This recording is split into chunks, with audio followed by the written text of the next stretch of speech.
El Señor esté con ustedes. Y con tu espíritu.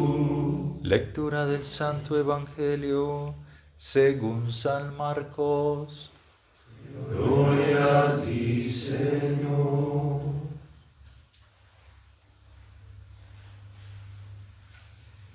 En aquel tiempo, uno de los escribas se acercó a Jesús y le preguntó: ¿Cuál es el primero de todos los mandamientos?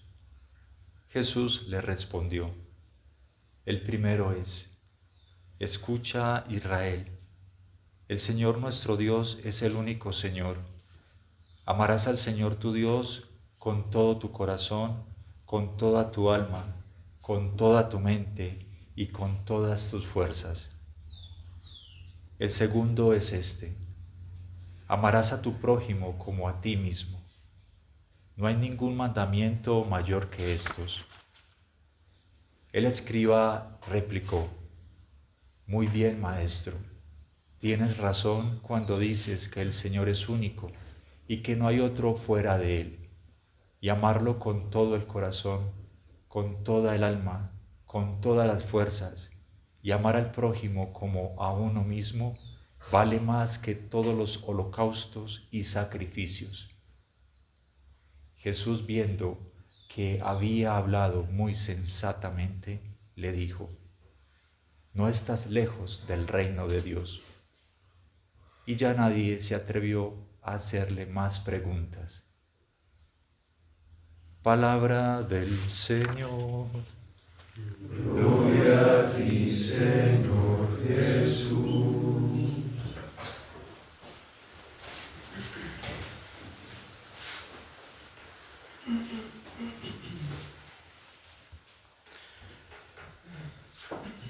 ¿Qué tal si quitamos al escriba del Evangelio y ponemos el nombre de cada uno de nosotros ante Jesús? Y hoy nos acercamos a Él y le preguntamos a Él directamente, cada uno de nosotros: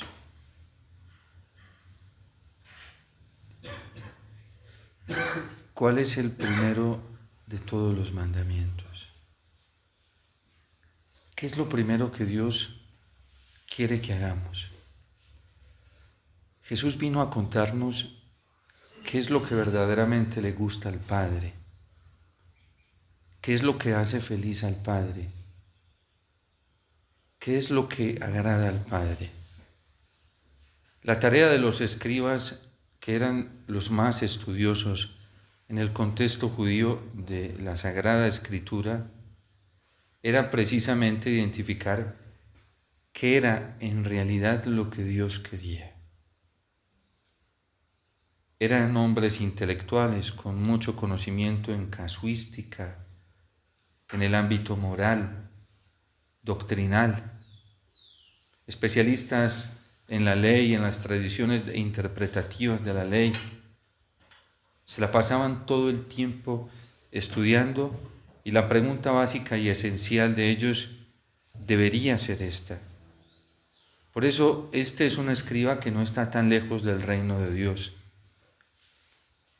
Ayer citábamos, o antier, no recuerdo, ayer creo que fue, en la homilía, a uno de los grandes reformadores de la orden benedictina, que fue San Roberto de Molesme. Y una pregunta básica lo llevó a la santidad y a la esencia de lo que era la vida religiosa, y siempre se preguntaba, al ver la mediocridad de muchos de sus hermanos religiosos en el convento, al ver la superficialidad de muchos de ellos, ¿qué es lo que quiere nuestro Padre Benito en realidad? Y eso lo llevó a buscar la verdad no en sus hermanos, no en sus maestros, no en los teólogos que le enseñaban. Lo llevó a buscar la verdad en la regla, en lo que San Benito había querido y había dejado plasmado en la regla. Porque cuando uno verdaderamente se pregunta lo esencial, lo fundamental, y no se queda en lo superficial, uno termina yendo al principio. Y haciéndose esta pregunta, este hombre llegó a ser, hoy es San Roberto de Melesme, de los grandes reformadores de la orden benedictina. En esa maravillosa novela Historia que se llama Los tres monjes rebeldes. Hoy el escriba no se va a preguntarle a sus maestros, a los teólogos, a los magíster, a los doctorados en teología, con licenciatura en teología de Sagrada Escritura o moral, sino que se va a preguntarle al maestro por excelencia. No llaméis a nadie instructor en la tierra, porque uno solo es vuestro instructor, el Cristo. Este hombre supo a quién ir.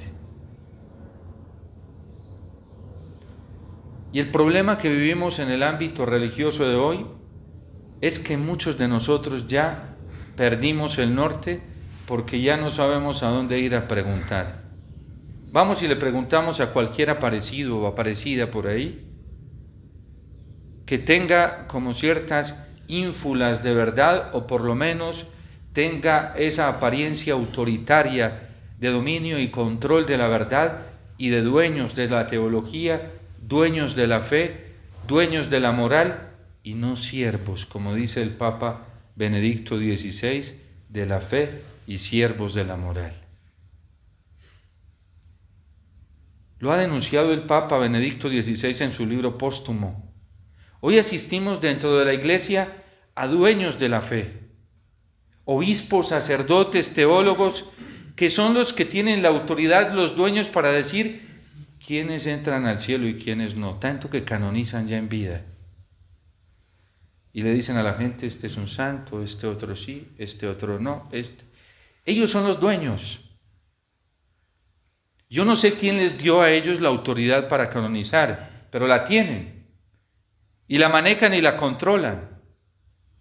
Laicos y movimientos laicales, fundadores de comunidades, directores de comunidades, tanto religiosas como laicales, que ellos son los que dicen quién es santo y quién no, quién vive en gracia y quién no, quién se salva y quién no. Y hasta manipulan la doctrina de los santos, y como la gente ya está en unos niveles de pánico y miedo, y la gente ya es superficial, porque no confrontan si lo que le están diciendo es verdadero o no, sino que se lo traga bien entero, entonces es mucho más fácil de coger y citar doctrinas que uno no sabe si son ciertas o no son ciertas.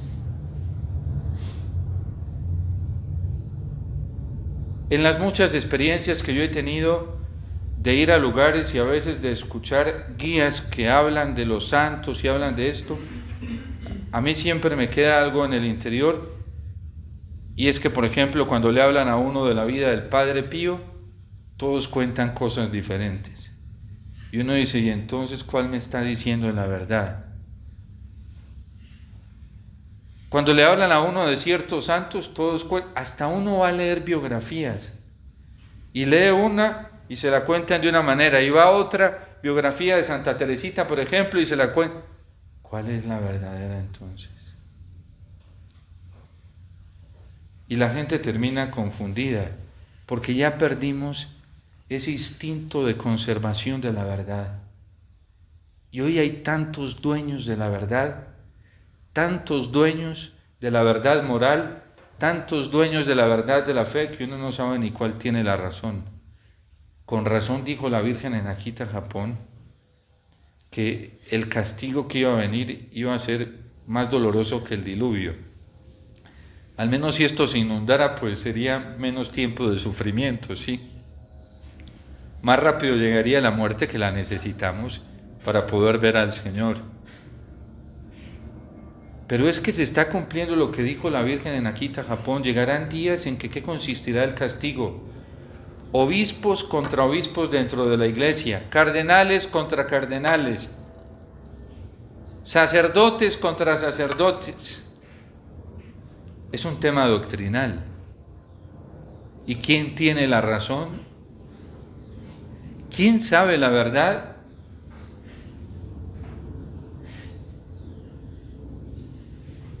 Eso hace sufrir más que si se inundara esto en un mes o en 2 meses, ¿sí? O como se inundó España en un par de días.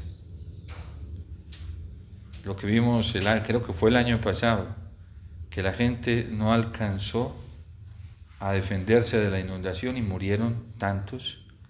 Lo que pasa es que ya estamos tan ensimismados que perdemos la noción del tiempo y de la gravedad de las situaciones, de las catástrofes naturales, pero fue el año pasado que murieron cientos de personas en España, porque cuando menos piensas, ya tenían el agua en el cuello, así literalmente, y se ahogaron. Un castigo así, de parte de Dios, pues es muy rápido y hasta sería mejor que lo que hoy estamos viviendo. ¿Quién tiene la razón? ¿Y quién puede encontrar la verdad? Solo el que profundamente esté buscando a Dios de corazón, quiera llegar a la vida eterna, verdaderamente esté procurando su salvación, verdaderamente esté buscando lo esencial. Ese encontrará la verdad. Y ese podrá encontrarse con el único instructor que nos conduce a la verdad, y es Cristo. Pues este escriba es un dichoso. Y por eso Jesús le dice al final, no estás lejos del reino de los cielos. Llegó a donde tenía que llegar. No esperemos encontrar la verdad fuera del Señor, lejos de la Eucaristía, lejos de la Sagrada Escritura. No esperemos. Y el que está esperando encontrar paz, consuelo, fortaleza, alivio, de otra manera, pobrecitos, ¿cómo terminarán de mal? El fracaso va a ser inminente, porque en la iglesia hay confusión, unos y otros confundidos. Y solo aquellos que, como el escriba, estén yendo donde Jesús a preguntarle, Maestro, ¿qué es lo que verdaderamente quiere el Padre Celestial? Dímelo tú. ¿Y qué nos vamos a encontrar de salida? Jesús no nos va a dar vueltas con argumentos psicológicos de hay que tratar de estar tranquilos, conocer esto, conocer el carácter, cómo es la personalidad de cada uno, a ver si es de carácter melancólico, si es de carácter primario, secundario. Eso no es lo esencial. Eso es muy superficial, siendo bueno. No estoy diciendo que sea malo. Pero cuando uno se hace preguntas existenciales, no se queda en la superficial. Nosotros necesitamos encontrar lo que verdaderamente nos aterrice y nos lleve a vivir la seguridad de seres humanos, de hijos de Dios. Y por eso Cristo no da vueltas. Es que no es un psicólogo. No es un terapeuta espiritual que está dándole vueltas a la gente, ¿sí? Venga, mañana yo lo atiendo, venga. Y ahí vamos, esto es un proceso, no te preocupes. Ahí poco a poco vamos yendo, ¿sí? Yo conocí un exorcista, un hombre extraordinario, Monseñor Gilberto Villa. Yo en mi vida he conocido, bueno, ya va creciendo el número, pero todavía no pasa de esta solita mano. Sacerdotes perseguidos por amar a Dios y por ser fieles como estos. Y uno de ellos fue Monseñor Villa. Yo fui testigo elocuente de las calumnias que le inventaban. Testigo porque me tocó acompañar a la Madre Alicia en ese entonces a tribunales donde llevaban unas calumnias que yo decía, ahora sí creo lo que cuentan del Padre Pío. Monseñor Villa no atendía a nadie que no estuviera confesado y que verdaderamente no quisiera convertirse y dejar el pecado. Dijo, yo no le impongo manos a nadie que no quiera convertirse. Porque él sabía que la opresión demoníaca tenía una puerta y era el pecado.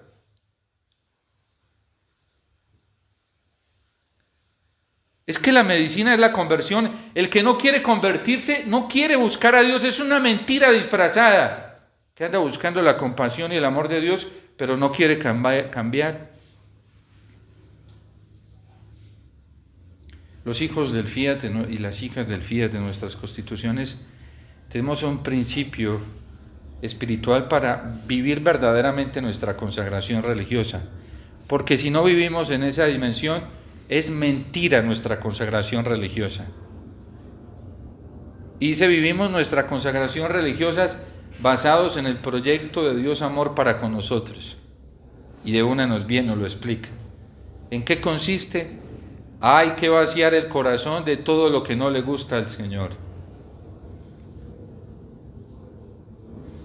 Es que amar a Dios con todo el corazón significa que yo no lo puedo tener dividido. Significa que yo no puedo estar aspirando a otra cosa diferente más que a Dios. Significa que aquí en mi interior, en la fuerza de mis afectos, yo no puedo moverme con fuerza más que en esa búsqueda del amor de Dios como principio de mi vida, como autoridad de mi vida, como mi todo. Cuando yo vengo a misa, para que me vaya bien en la empresa, ya estoy convirtiendo a Dios en medio y no en fin. Ya no lo estoy amando con todo el corazón. Cuando yo le hago una tridentena a San José para obtener casa, ya estoy convirtiendo a Dios en un medio y no en un fin. Es que mi fin es tener la casa, no enamorarme de Dios. Y por eso lo que está diciendo a través del profeta Oseas: Israel, conviértete a mí. Cuando tú me estés buscando verdaderamente, vas a comenzar a experimentar paz y alegría en tu corazón. Vaciar el corazón de todo lo que no le gusta al Señor, y el Señor no quiere corazones divididos. Ya sabemos lo que Él dice: le causan náuseas los corazones divididos. Y tiene todo su derecho en decirlo. Es porque Él fue el que nos creó, porque Él nos ha redimido. La tibieza es eso, una división interior donde no se está aspirando a Dios, donde no se aspira a la vida eterna, donde no se quiere la vida eterna, donde no se quiere la plenitud con Dios. Y al tibio estoy a punto de vomitarlo de mi boca. O frío, que es el que rechaza declarada y abiertamente a Dios. O caliente. El Salmo lo dice: si mi enemigo me injuriase, lo aguantaría, pues porque es declarado y se declara el enemigo y uno no les tiene miedo, ¿sí? Por ahí hay un dicho de los sabios que dicen: de las aguas mansas, líbrame, Señor, porque de las turbulentas me libro yo. Y dice el salmista: si mi enemigo me injuriase, lo aguantaría. Si mi adversario se alzase contra mí, me escondería de él. Pero ¿quién es el que me está clavando el puñal por la espalda? El que me habla bonito, el que me habla todo el tiempo del amor. Y Dios padece eso, porque conoce los corazones y le toca ver cómo muchas veces llegamos a la Eucaristía, a la liturgia, a decirle que es lo más grande para nosotros y Él sabe que no lo somos. Pero eres tú mi amigo y confidente, a quien me unía una dulce intimidad. Nosotros creemos que Dios no siente, le duele la hipocresía. Y además porque conoce muy bien qué es lo que hay en nuestro interior. Y por eso nos dice: no vivas de apariencias. Amar a Dios con todo el corazón. Amar al Señor tu Dios con toda el alma y con todas las fuerzas de tu ser. Con toda la mente. Mi pensamiento hacia quién va dirigido. Y cada que nos resistamos a esto, a fuerza que le vamos a dar al diablo. Porque solo Él se alimenta de nuestras rebeldías y de nuestras resistencias. ¿Y cómo terminamos? Ya sabemos. ¿Cómo terminamos? Cuando nos dejamos arrastrar por el demonio. A lo que estamos asistiendo hoy en el mundo es una cosa impactante. Es una rebeldía a Dios. Una resistencia, pero ¿saben qué es lo más grave? Que es una rebeldía disfrazada con piedad. Disfrazada de obediencia a Dios. Disfrazada de humildad. Disfrazada de pureza. Disfrazada de fidelidad. Y nosotros no podemos ser disfraces de vida cristiana. Un cardenal, el cardenal Robert Sarah, hace algunos años escribió unos libros y en uno de ellos decía de nosotros los sacerdotes cómo muchas veces nos convertíamos en payasos dentro de la celebración eucarística. Porque es muy fácil mostrar externamente, valiéndonos de la sacralidad de lo sagrado, lo que no vivimos interiormente.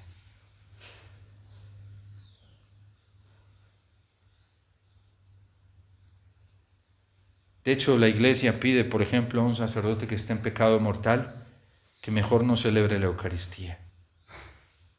Lo pide el derecho canónico. Porque el daño que se hace a sí mismo es espantoso.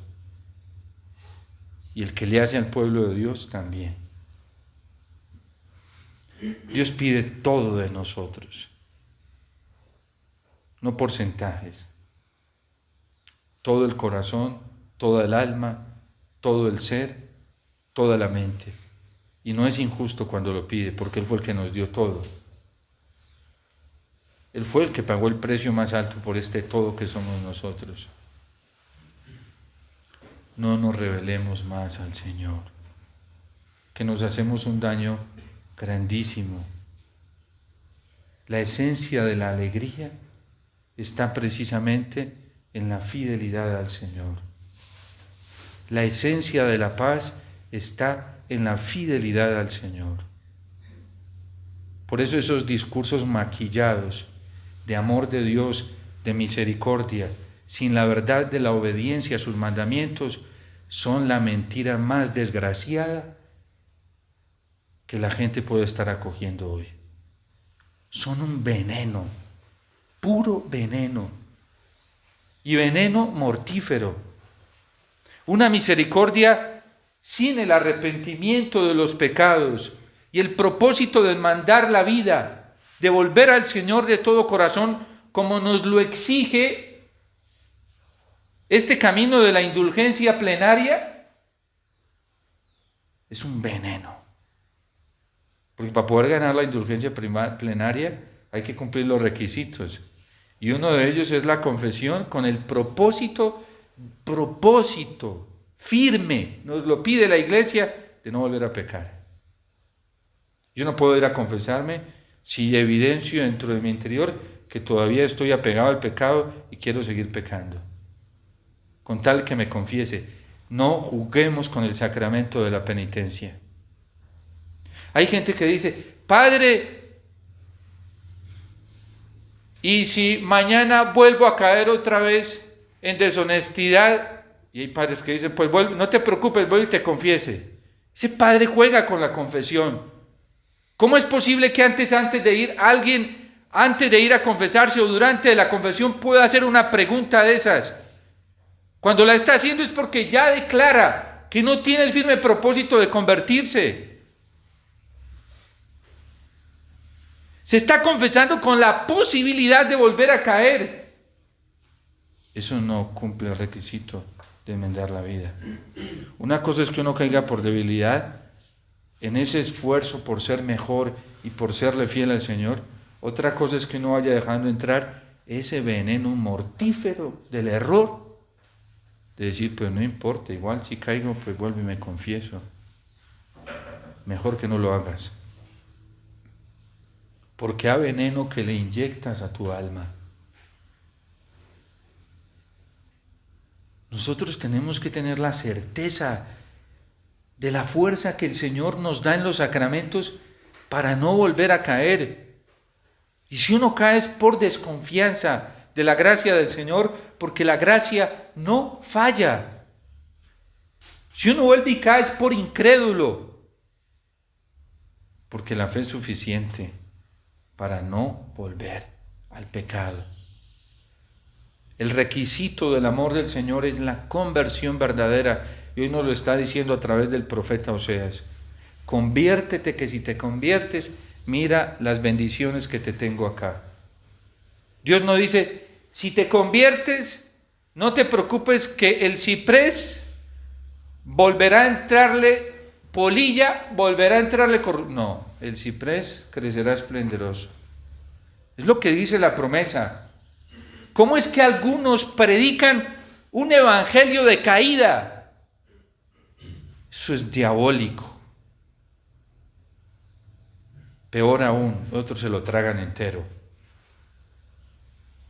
¿Cómo es posible que hayamos llegado a unos niveles de error tan altos para coger y manipular y manosear a Dios como nosotros queremos? Es un irrespeto al santo nombre del Señor. ¿Por qué Abraham creció y llegó a la perfección que llegó? Porque siempre le creyó al Señor, que le dijo, no temas, Abraham, que para mí no hay nada imposible. No temas, María, porque para mí no hay nada imposible. Hoy asistimos en la iglesia a una predicación mediocre para mediocres. Y no podemos seguir así. Vuelvo a mis constituciones, vaciar el corazón de todo lo que no le gusta al Señor.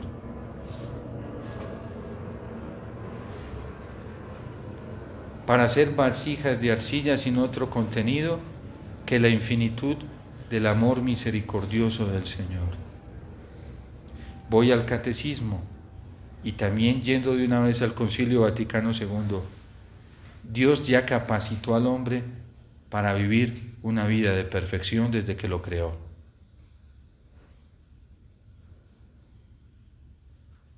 Que lo creamos o no, ese ya es un problema nuestro. Pero es la verdad que nos anuncia la Iglesia. Y la Iglesia dice a todo hombre. Empieza el catecismo diciendo, el hombre, todo hombre, es capaz de Dios. ¿Por qué enseñamos cosas contrarias? ¿Por qué creemos cosas contrarias? ¿Será que nos hemos amañado a la mentira y nos hemos enmaridado con ella? ¿Será que ese es nuestro ídolo?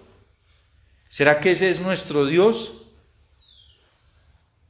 Para creer que así vamos a llegar al reino de los cielos.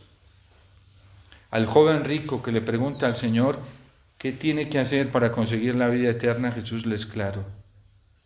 Maestro bueno, no me llames bueno, solo uno es bueno y es santo, es Dios, solo uno. Es que Dios es el absoluto, la autoridad justa, suprema. Por eso lo buscamos y nos fiamos solamente de Él, porque Él no miente ni engaña, porque es un Dios cierto. No hay otro más, ninguno más.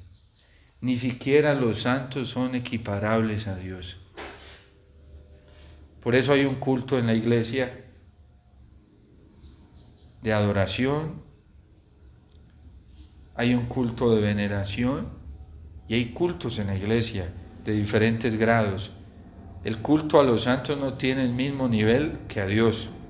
El culto a la Virgen no tiene el mismo nivel que Dios. Por eso cuando la Virgen se aparece, lo primero que nos dice es lo que Cristo le dice al escriba. Amarás al Señor tu Dios. Y la Virgen es clara en poner los mandamientos de una como principio.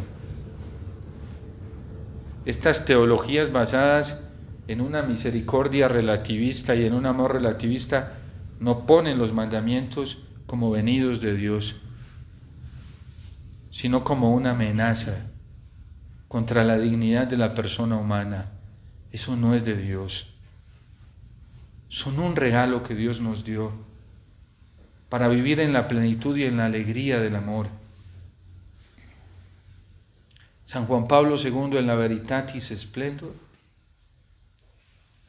cuando comentando el pasaje del joven rico, vuelve a recordarle a la Iglesia y a poner bien en firme en el centro y en el culmen de la vida de la Iglesia la observancia de los mandamientos y de la ley natural como un acto verdadero de amor a Dios, y la perfección cristiana como el verdadero camino de configuración con Cristo y de imitación con Cristo.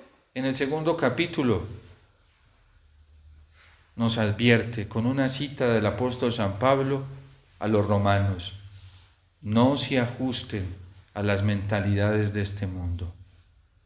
Y comienza a denunciar claramente todas estas tendencias en algunas orientaciones de teología moral relativistas basadas en todo esto que estamos enumerando.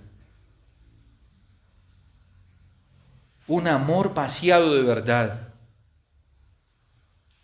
un amor sin fidelidad a Dios, un amor sin fidelidad a los mandamientos. Es que ese es el amor al prójimo.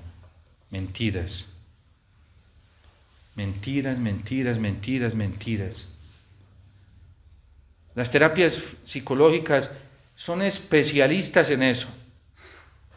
Muchas de ellas, un buen trato con el otro, obviando el buen trato con Dios y el respeto a Dios y la fidelidad a los valores fundamentales que sostienen la dignidad de la persona humana. No le hable siempre con la verdad. Si no le gusta que le digan la verdad, pues tú ya sabes, háblale el lenguaje que le gusta. Ese es el amor al prójimo que nos predica. Padre, si a la gente no le gusta escuchar eso, pues háblele lo que le gusta escuchar. Todo lo trae ahí San Juan Pablo II en el capítulo 2 de la Veritatis Splendor.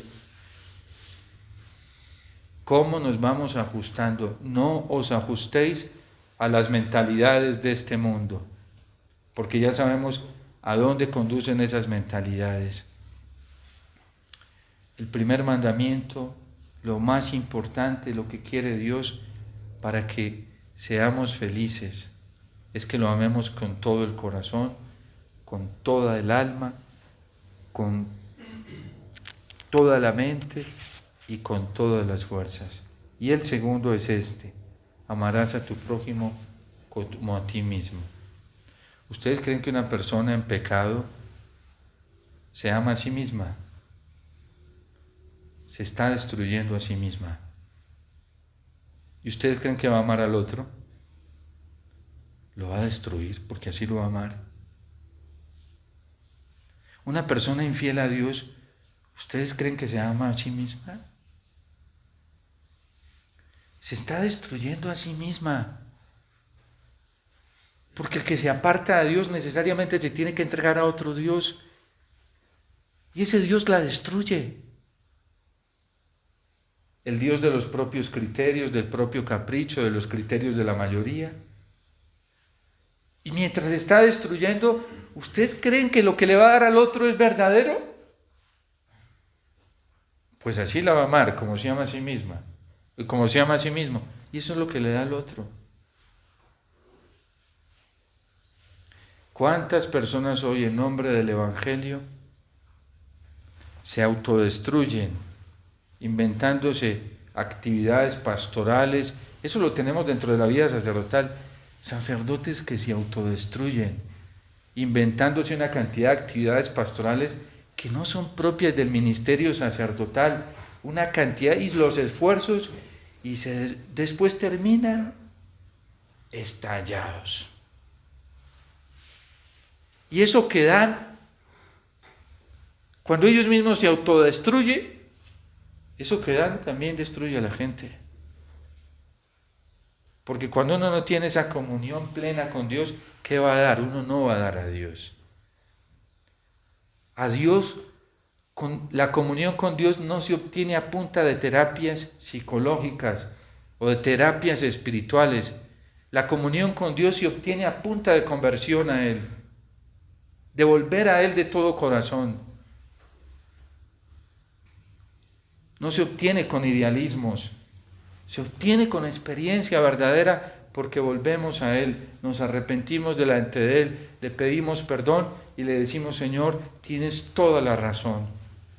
Tú tienes toda la razón y aquí vengo con mis miserias a ponértelas porque sé que tú me ofreces tu perdón y tu amor, y el Señor nos perdona. Y una vez recibo su amor, ese amor es el que voy a comunicar, ese amor es el que voy a dar, ya no es el mío, es el amor de Dios. Vuelvo a mis constituciones, para ser vasijas de arcillas sin otro contenido que la infinitud del amor misericordioso. Y este amor, el de Dios, no el mío ni el de los otros, y este amor pasará a su vez a otros corazones. ¿Qué es lo que está necesitando el mundo desesperadamente hoy? El amor de Dios. ¿Qué es lo que está necesitando nuestro corazón desesperada y agonizantemente? El amor de nuestro Papá Dios. Porque es el único amor que nos hace plenos. Y amar a Dios significa eso, buscarlo a Él. Buscarlo con todo el corazón. Amarlo significa buscarlo con toda el alma. Amarlo significa buscarlo con todas mis fuerzas. Amarlo significa buscarlo con todo mi ser. Y dice el Señor: hagan esto y se les dará. Llamen así y se les responderá. Lo está diciendo el Salmo 80 hoy. Toquen así y se les abrirá. Porque todo el que busca, recibe. ¿Qué le pasó a la mujer samaritana? ¿Por qué creen que llegó a esa precisa hora al pozo cuando Jesús llegó a tomar agua? Porque andaba desesperada buscando a Dios. Ya estaba cansada de todos esos amores, de todos esos maridos. De tantos pozos que había, iba a ese, porque ese pozo se lo dio Dios a Jacob. Y ella dijo: a ver si Dios, si te acuerdas, con venir a este pozo, tú le hiciste una promesa a mi padre Jacob, a ver si te acuerdas de mí. Ella lo hacía más por una búsqueda ritual y espiritual que por el agua que le brindaba ese pozo, porque habían otros pozos. Pero es que ese pozo tenía una connotación religiosa. ¿Por qué la mujer cananea fue escuchada y su hija fue liberada de ese demonio? Pues de buscar a Dios. Se vino desde tierra pagana a buscar a Dios. Y ya le habían dicho que Cristo estaba hablando de ese Dios único y verdadero. ¿Por qué los reyes magos? Bueno, aunque la Sagrada Escritura no dice magos, los sabios de Oriente, ¿sí? Sabios de Oriente llegaron al pesebre de tanto buscar a Dios. Es que el que busca encuentra. ¿Por qué los pastores estaban precisamente en esas comarcas? No crean que fue por casualidad. Eran hombres piadosos que esperaban la venida del Mesías y sabía que estaba cerca por esos lados. Por eso llevaban sus rebaños cerca de Belén de Judá, donde estaba orientada la promesa de la manifestación mesiánica. Y por hacer caso, porque ellos leían los profetas, los escuchaban y ya hablaban. Los profetas hablaban de que de Judá venía. Los grandes estudiosos no se dieron cuenta que era por ahí. Tanto que cuando Herodes los convoca, casi que no dan con el lugar donde iban a ser. Pero los sabios de Oriente sabían porque ya escuchaban los profetas. Los pastores ya sabían, tenían intuición porque escuchaban los profetas. ¿Y cuál fue la que más los escuchó? Que pudo llegar más rápido que todos. la Virgen. La Virgen se dio cuenta más rápido que todos cómo era que se iba a realizar toda esta plenitud de la manifestación del amor de Dios. Y luego San José. Amar a Dios es buscarlo con todas las fuerzas de nuestro ser. Y buscarlo donde llegó el escriba, en Cristo. Buscarlo en la Eucaristía. Buscarlo en la adoración eucarística en el Santísimo. Buscarlo en el corazón de la Virgen a través del rosario.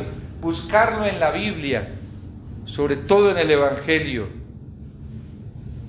Buscarlo en la penitencia. La mejor penitencia que podemos hacer es la confesión, la mejor de todas. Que la Virgen despierte en nosotros, en nuestro corazón, esta noción de verdad que es Cristo, y es donde vamos a encontrar la plenitud del amor de Dios. Y encontrando ese amor, vamos a amar verdaderamente al prójimo como a nosotros mismos. Nos gusta que nos amen. Todo eso lo encontramos en Dios. Todo eso que recibimos de Dios se lo vamos a dar al prójimo. Pidámosle también a San José hoy su intercesión para que podamos llegar a esa plenitud del amor de Dios y también podamos comunicarlo, que es lo que verdaderamente necesitan los demás de nosotros, que les comuniquemos el amor de Dios.